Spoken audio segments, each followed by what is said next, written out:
This story happened many, many years ago when the world was a different place.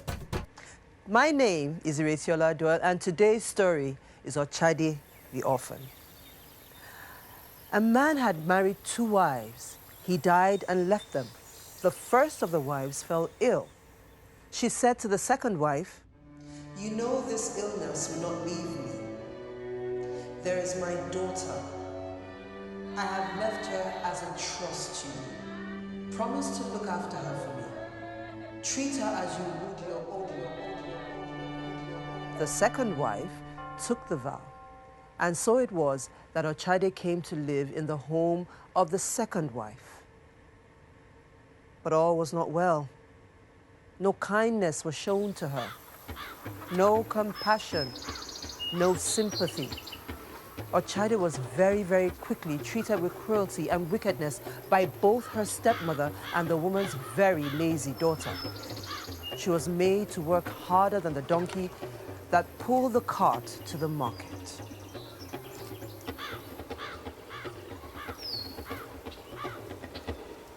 As mentioned earlier, Ochade's sister was very, very lazy, and she treated Ochade with just as much unkindness as her own mother.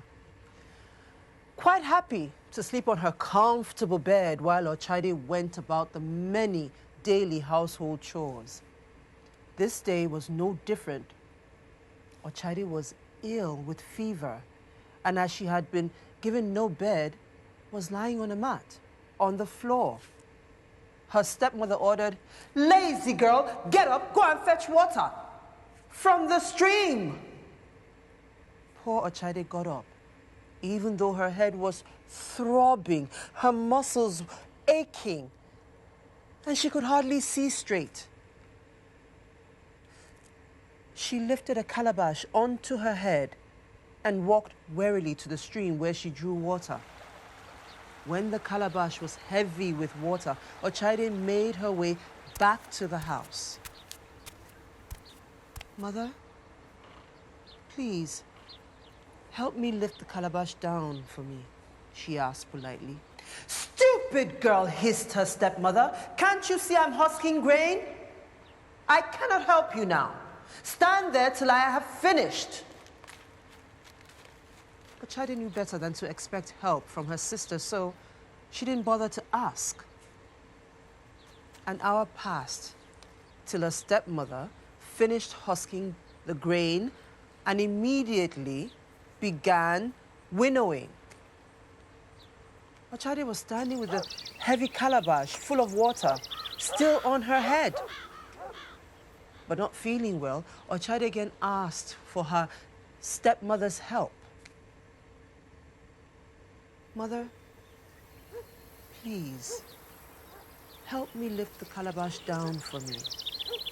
But her stepmother said bitterly, "You can see I am winnowing. I cannot help you now, only when I have finished. Stand there until I'm done."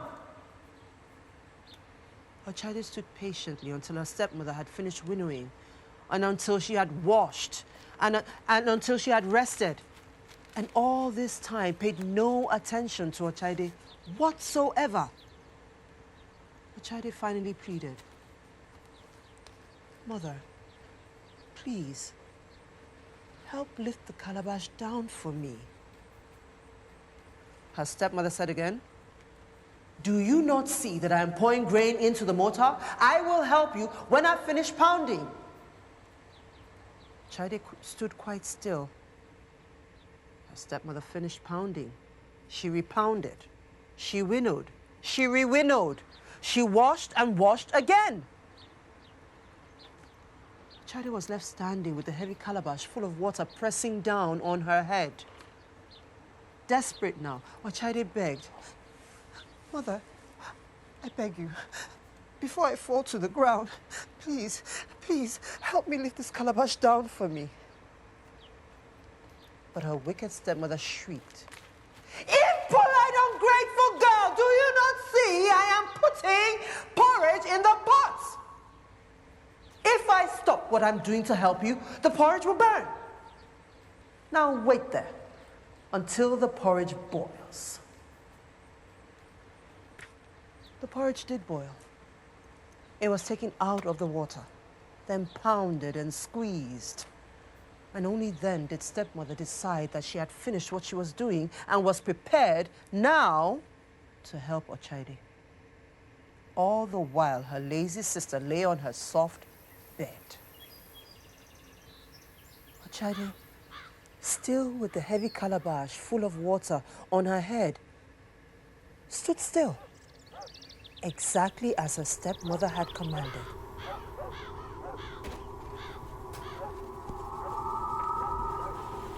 She noticed a gentle breeze start to blow, but in an instant it turned from a soothing gust into an ill-tempered whirlwind.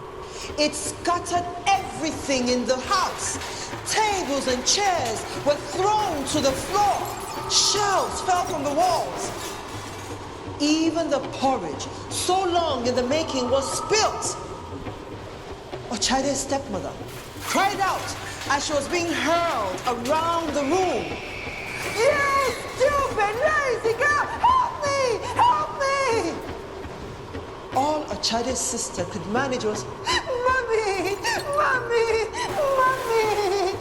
as she was thrown from one side to the other and back again.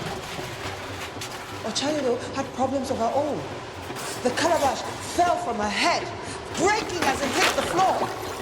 The water splashing all over the place. The whirlwind lifted Ochade from the ground and went off with her to the distant forest, where it placed her gently down. She gathered her wits about her, only to realize she was completely on her own. Alone, alone, alone, alone, alone. Frightened, she decided to try and find her way back to her village. Roaming in the forest, if the truth be told, hopelessly lost, when she saw a grass hut, she carefully approached the hut and peeped in. There, to her alarm, inside the hut, she saw a mask and a dog. She turned to run, but the mask made a strange sound. The dog translated. The mask said, "You are to come back." The mask again.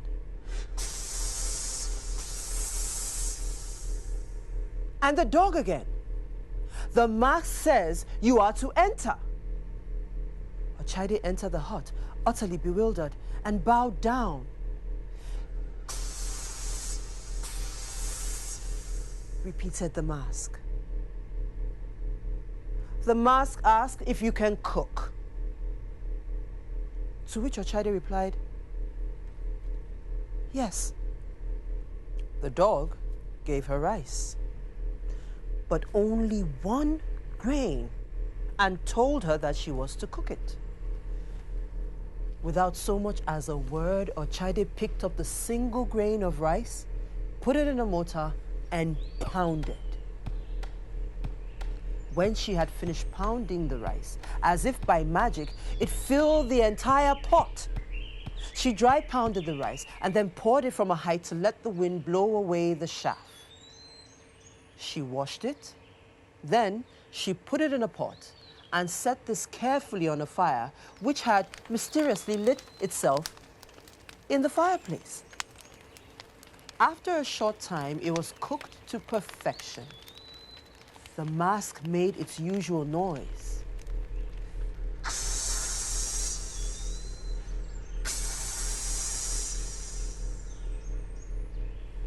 The mask asked if you can make soup.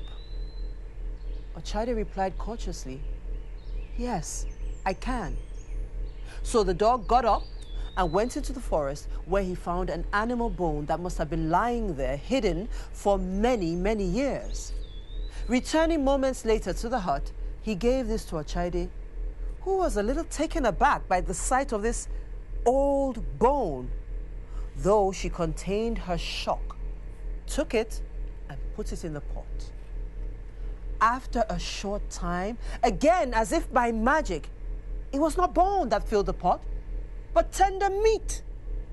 As the meat was cooking, she poured in salt and spices, and when the soup was ready, she took the pot off the fire. Without being asked, she shared and then served the food, dividing it thus: 10 helpings for the mask, 9 helpings for the dog, and 2 helpings for herself. The food was very, very tasty, and they all ate well. Then they fell asleep.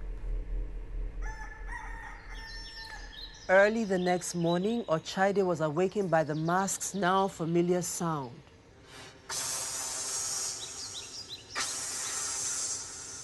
And as usual, the dog translated.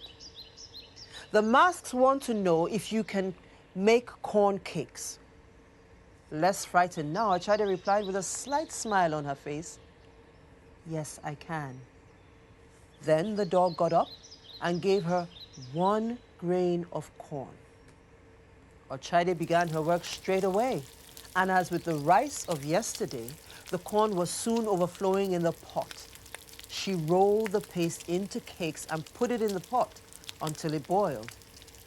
When it was ready, she took it off the magic fire and gave 3 cakes to the mask, 2 cakes to the dog, and kept 1 cake for herself. For a long while, the mask said nothing, so the dog said nothing, and so Ochade said nothing. Finally, as the sun was turning to orange in the sky and the arms of the night were preparing to embrace the earth, the mask made a sound.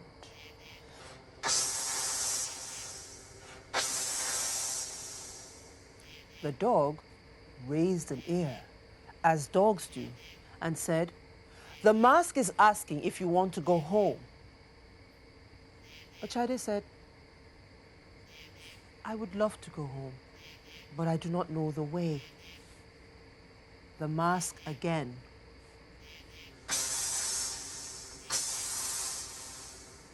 The dog immediately got up, left the hut, and was long time gone.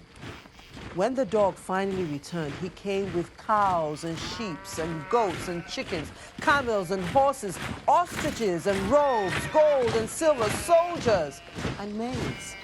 Everything in the world of value, the dog brought and gave to Ochade. "The mask has given all this to you as a gift on account of the fact that you are a kind, gracious, and well-mannered girl. The mask has commanded me to accompany you on your journey back to your village. I will show you the way so that you do not get lost in the forest." And so it was that the dog led the way. He was followed by Ochade, now riding a fine horse and surrounded by soldiers for her protection. The rest of the entourage following impressively behind. The dog guided them all safely through the night. He did not even one time lose his way. As dawn broke, they arrived at the outskirts of Ochade's village. The dog turned without a word and disappeared back into the forest. Gone. Ochade sent 4 of her soldiers into the village with a message for the king that it was she, Ochade, who had returned. The king, in fact, the entire village was amazed. You see, 2 days in the world of the mask and the dog was actually 2 years in the world of man. Ochade had been gone for so long that all had given her up for lost. The king wasted no time in allowing them to enter the village. As they arrived at the king's palace, the king gave them permission to dismount. Immediately, Ochade gave the king some of the gifts that she had been given as a sign of homage and respect. So impressed was the king with her kindness and courtesy that he introduced Ochade to his only son, the prince, a well-brought-up, strong and handsome boy And as fate would have it, they fell in love and were married soon after that day. Obviously, Ochade's stepmother had heard of her return, and she was seething with jealousy, anger, and hatred. She had thought that she was well rid of Ochade the day that the whirlwind entered their house, scattering everything, carrying the girl away. So strong was the wind that when all was calm again, the stepmother and her daughter celebrated the fact that they had survived the tempest. Not once thinking of what could have happened to Ochade. But since that day, the stepmother had no one to help her in the house except for her own spoilt and very lazy daughter, who was at best no help at all. "Go and fetch water," the woman ordered. "Mother," the girl answered, lying on the bed while trying to stifle a yawn. "You go. I'm not going." But today, driven by the envy she felt because of Ochade's unexpected return, the mother drove her daughter out of the house, the calabash on her head, screaming and threatening the girl with severe punishment if she didn't go. The girl went to the stream, mumbling angrily to herself, filled the calabash with water, and headed back home.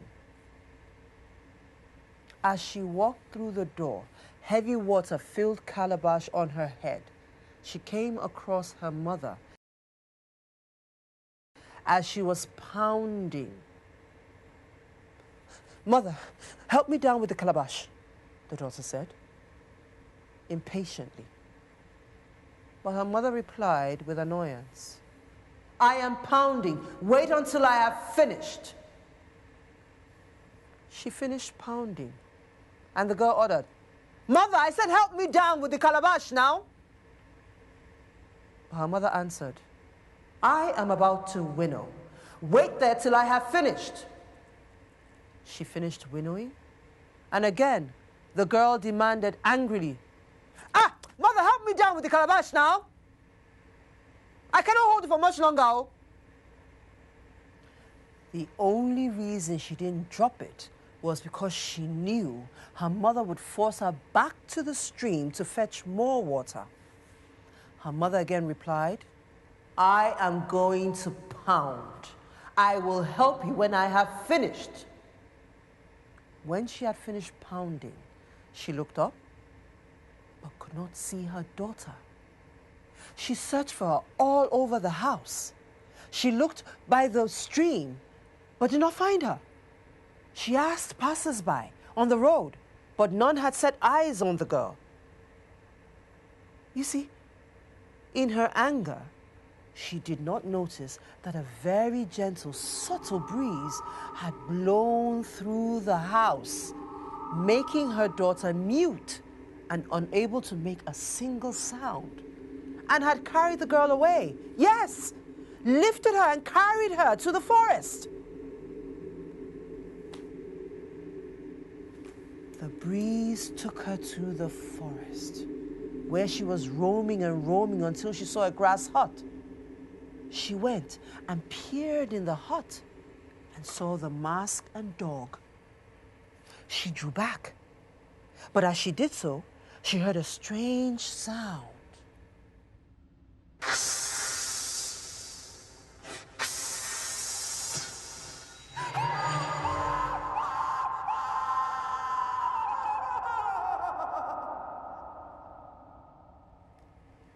And she was never seen again. Back in the village, though night had embraced the earth and the moon was full in the sky, Ochade's stepmother was still searching for her daughter. She was heard throughout the town shouting what she thought was, "Daughter! Daughter! Where are you?" But to all who heard her, she sounded nothing more to them than a mad dog barking at the moon. The woman, now full of rage and green with envy and full of jealousy, since Ochade's return and anxious as to the whereabouts of her daughter, had become demented and crazy. Why had she not been kinder? Why had she been so wicked and uncaring? Why had she not heeded the vow asked of her by her late husband's first wife? This was a curse. A curse. Her daughter gone, and all because of her. All because of her. All these thoughts went through her mind just like a whirlwind, a storm, a tempest. She soon became black of heart and ran quite mad. For many years, the villagers heard her pitiful howling as she continued to search for her daughter. She searched in people's rubbish. She peered on the stones and tried to see behind shadows. Till one day, she too disappeared, vanished. Wickedness is not a beautiful thing.